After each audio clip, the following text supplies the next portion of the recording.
बनावा में फूलेला बेलिया बनावा सोहावने लागे बहियाला फावेली मालिनिया अब फूला लोढ़ाबी धीरे धराए मालिनी धीरे धारा अब ही कोढ़िया फूला जब फूला होई है काचा नारता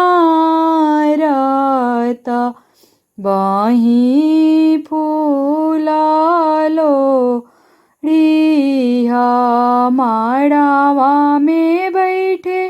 ली सुंदर बेटी माड़ावा सोहावने लागे बहियाला फावेले सुंदर दुल्हा अब हम बियाहबी धीरे धराए दुल्हा धीरे धारा अब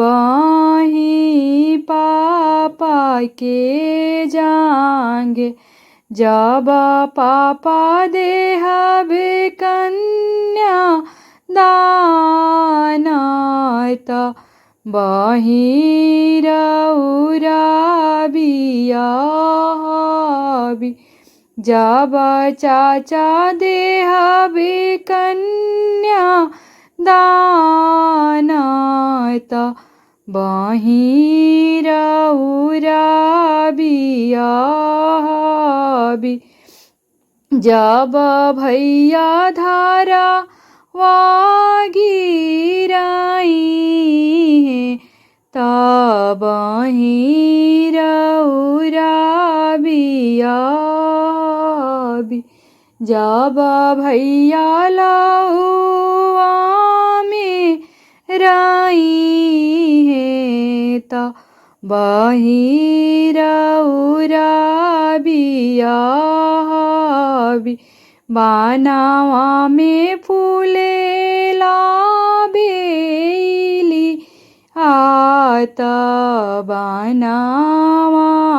सोहावन लागे बहियाला फावे